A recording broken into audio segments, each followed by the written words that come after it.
Welcome to IFS Enlightenment Snacks. I'm Shankari, your Wild Wisdom Guide. And today's episode is a continuation of the last one. In episode 11, I shared a writing practice inspired by morning pages from Julia Cameron's The Artist's Way. But instead of doing the full 3 pages, I invited you to try a shorter version. 1 page, 1 inner voice, 1 opportunity to let something inside you speak through the pen. And what's funny is, I offered that practice before I realized it was also the practice I needed. So I had been really loving morning pages. Even though it takes me about an hour to write the 3 pages, there was something about the rhythm of it that felt deeply supportive, like a place to land, like a way my inner world could come forward and be heard. But then my routine got interrupted. A few weeks ago, I helped my sister move to Portland, and we drove for 5 days. When we arrived, I immediately moved into my new temporary home with her. So there was the road trip, the move, the new house, the new shared rhythm, walking my sister's dog in the morning. And every morning I would wake up ready to write, and then the day would start happening. And because the full practice takes an hour, it just wasn't made a priority. The day would end, and it still hadn't happened.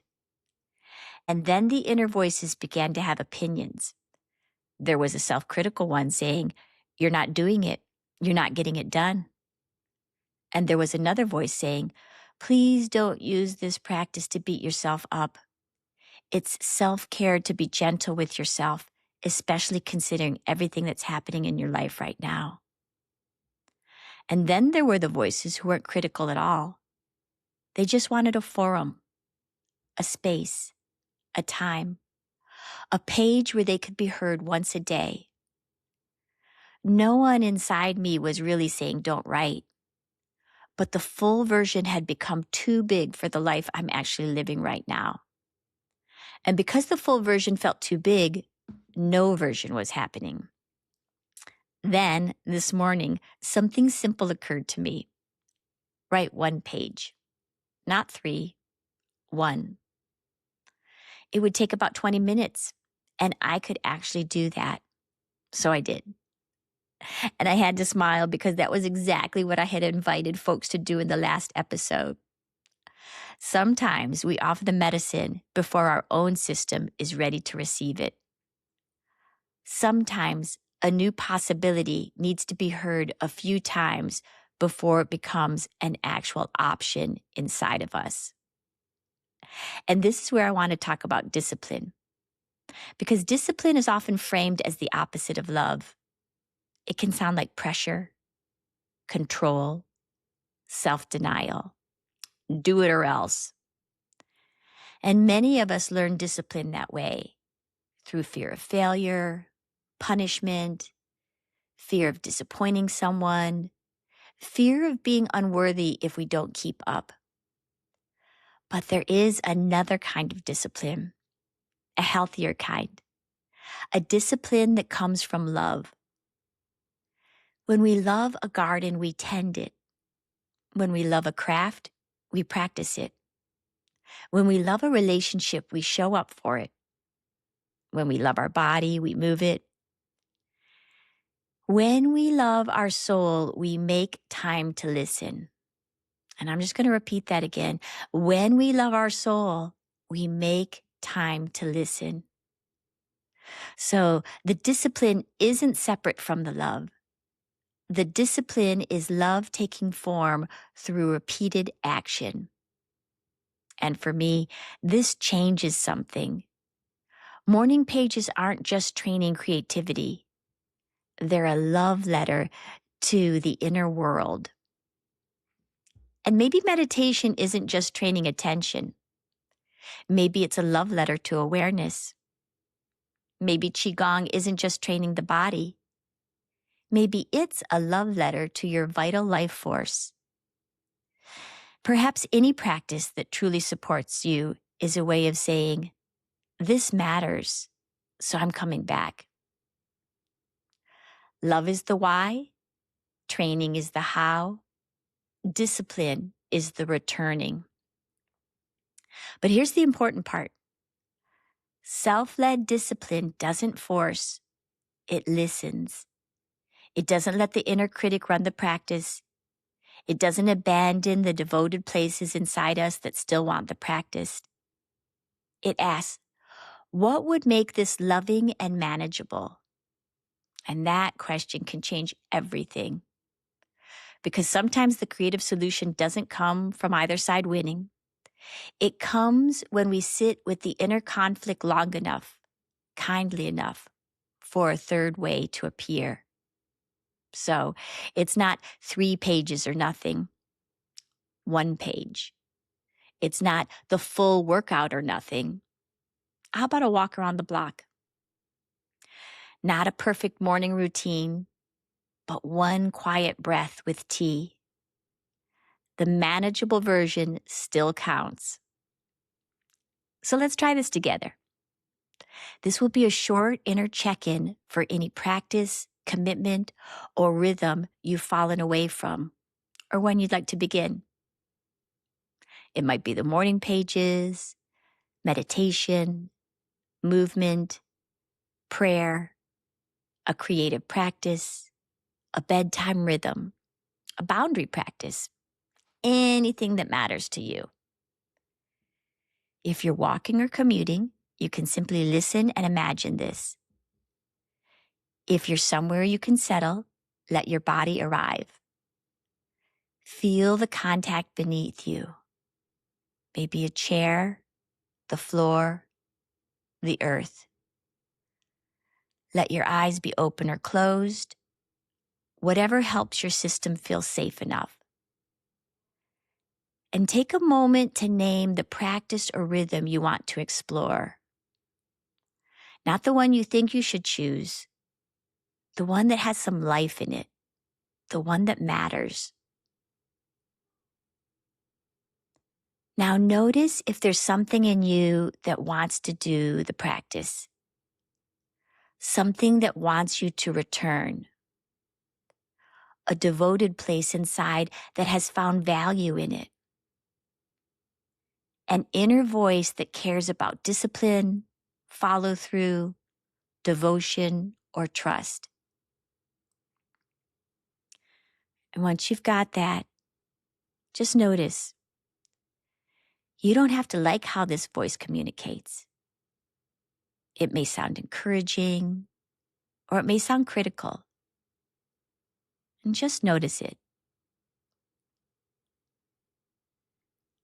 And ask this one, how are you trying to help me? Because I know that you are definitely trying to help.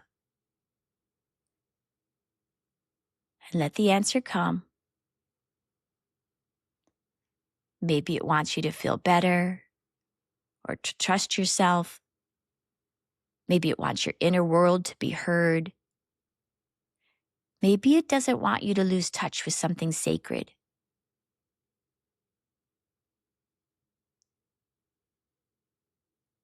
After listening, thank this one, even a little, for what it's trying to protect.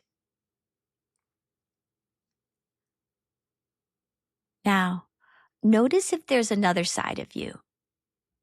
Maybe something that feels pressure, resistance, tiredness, concern. A protective voice that doesn't want this practice to become another way to fail. Something inside that says, please don't use this to beat me up. Let this presence be here too. And ask it, how are you trying to help me? Because I know that you are definitely trying to help me. Maybe it's protecting rest or your capacity. Maybe it's trying to make sure that self-care actually feels like care. After hearing it, thank this one too, even a little bit, for what it's trying to protect.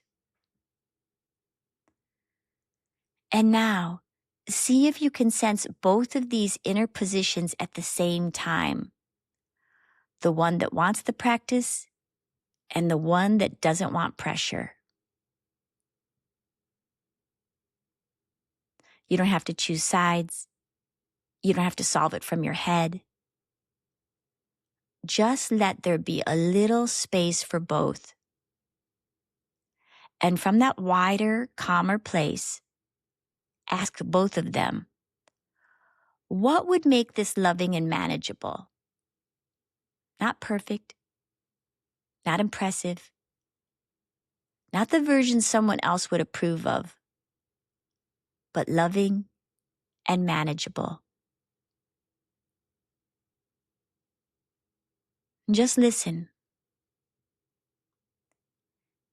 Maybe an answer comes right away. Maybe it's the one page, or once this week, a different time of day, a softer beginning, a version that your real life can actually hold. Whatever comes, notice how your body responds. Does something soften? Does something feel more possible? Does either side relax even a little? And if nothing comes yet, that's okay too. You've still made space for the conversation. Sometimes the third way emerges later. On the walk, in the shower, that's where a lot of mine come, or as you're making tea. And to close this short inner check-in, you might say inside, thank you. I'm listening. We're looking for the way that love can return in the form of this practice.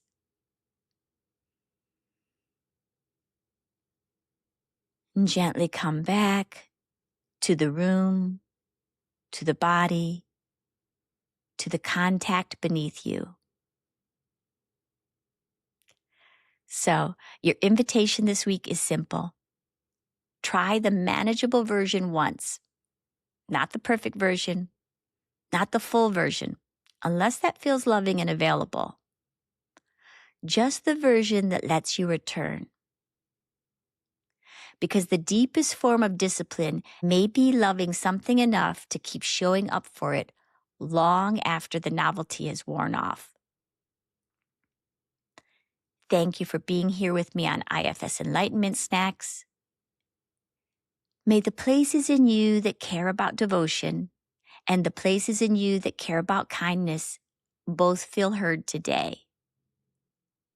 And may you remember, the inner voices that show up are trying to protect something tender inside you. And there is a calm, wise presence in you that can listen to all sides. And the manageable version, it still counts. Until next time, take care.